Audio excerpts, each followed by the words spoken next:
Hey everyone, my name is Samitish and welcome to all of you in Easy UPSC.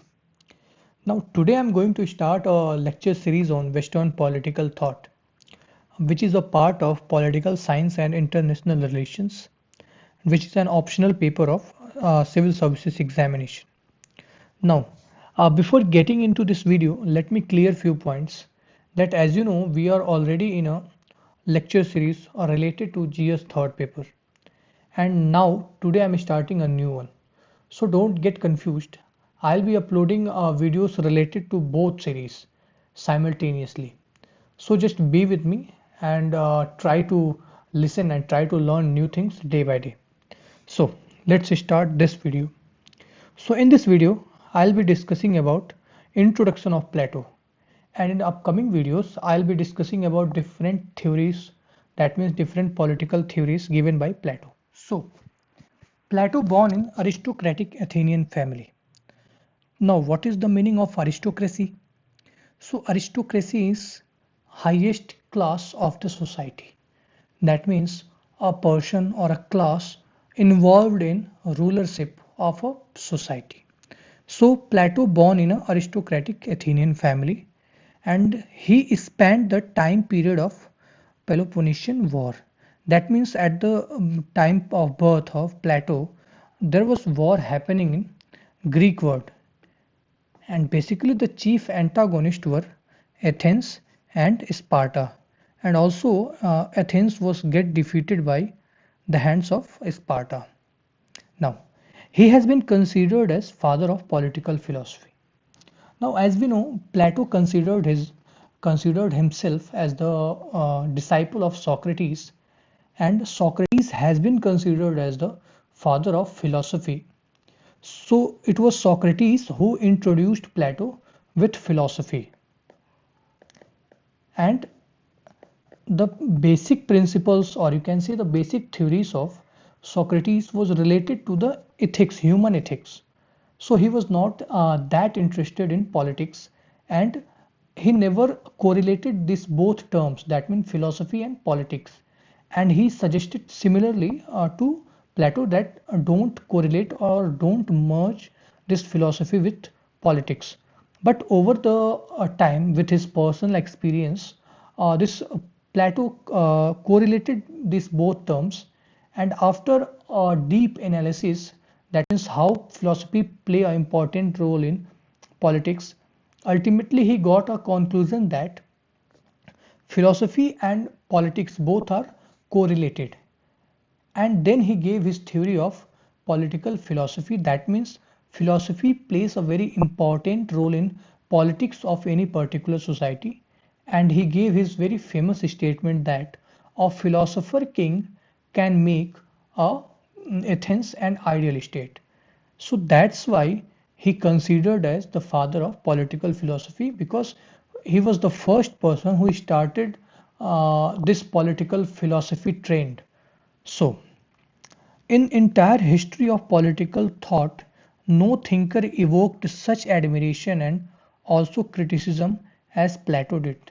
That means he was admired by multiple scholars in upcoming time, that are like Aristotle considered himself as a greatest disciple of Plato. Similarly, there were thinkers, or you can say scholars like Karl Popper, who criticized Plato also.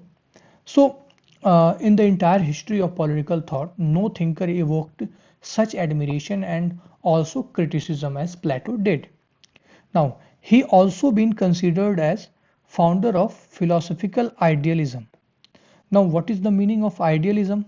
So, idealism means thinking or analyzing for any perfect form. Now, how it is related to Plato? So Plato wants to make Athens an ideal state, or you can say a state based on perfect justice.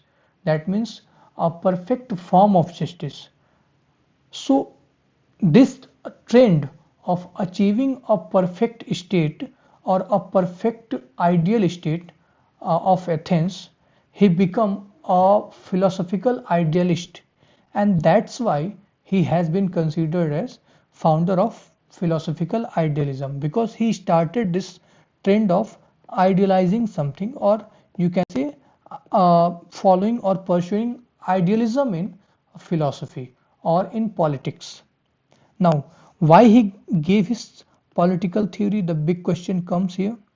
So he spanned the Peloponnesian War, as we know. He spanned the time period of Peloponnesian War, and in which Athens was defeated by Sparta. Now, when Athens get defeated by Sparta, then he started analyzing the whole scenario. What was the basic reason? What was the main reason behind the defeat of Athens? And somehow he find that the reason behind the defeat is continuous political discord. Discord means a political fight or political struggle, and people are unwilling to look beyond their self-interest. And here, different communities are fighting for power. That means in Athens at that particular time, a ruler were rich. That means sophists who was ruling the society, and there were poor who was exploited by sophists, because sophists, or you can say the rulers, were thinking for their own interest.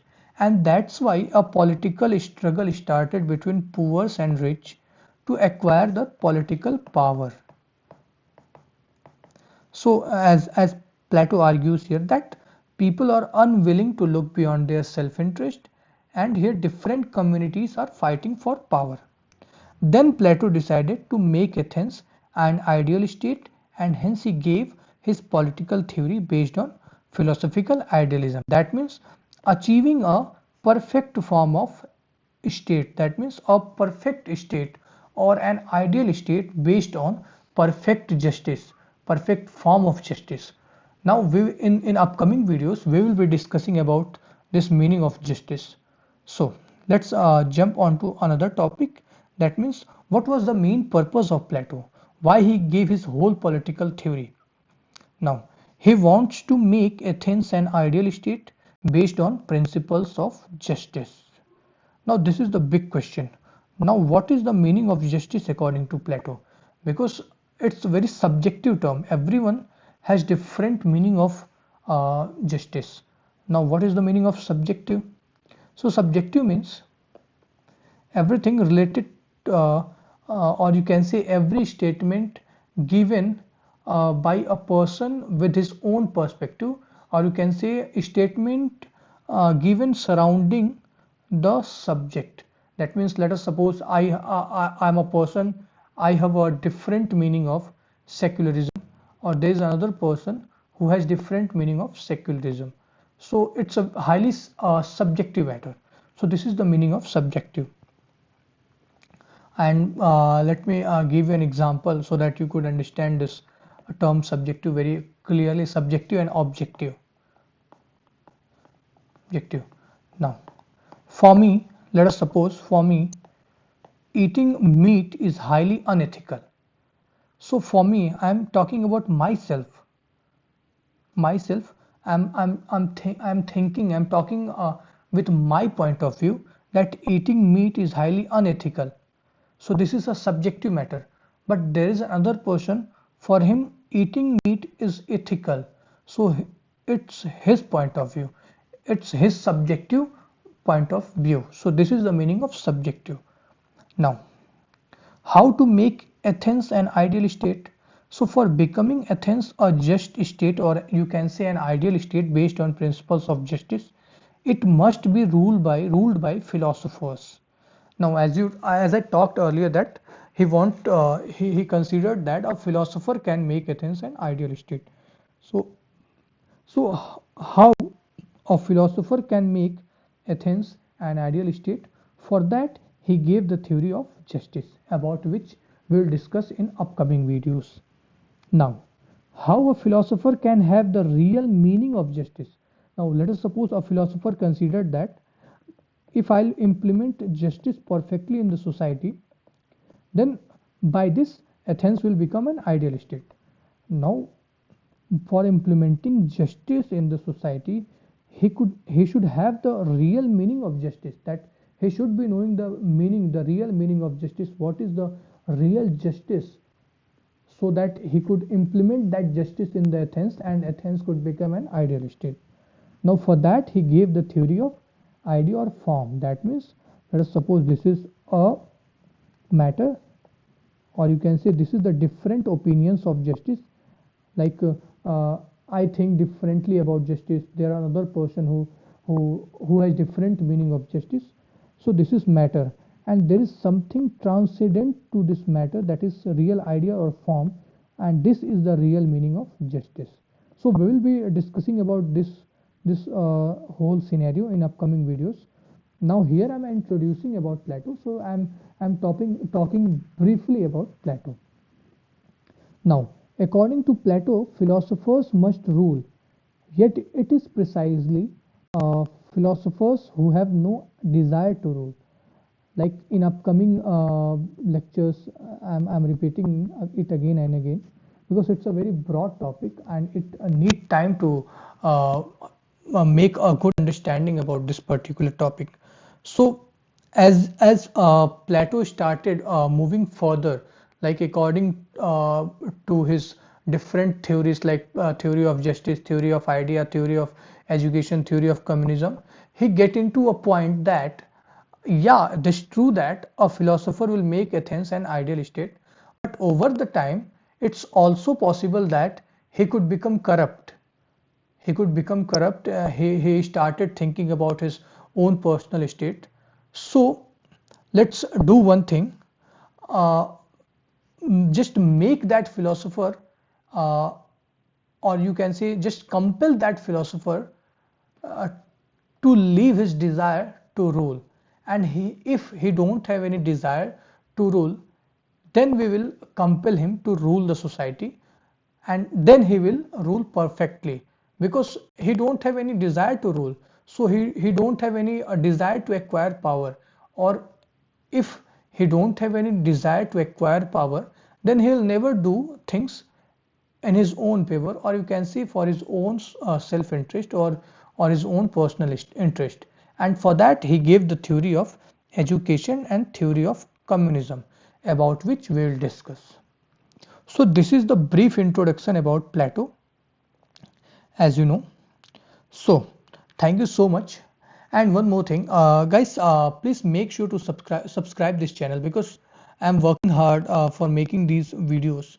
So please just try to motivate me by subscribing this channel and liking and sharing these videos.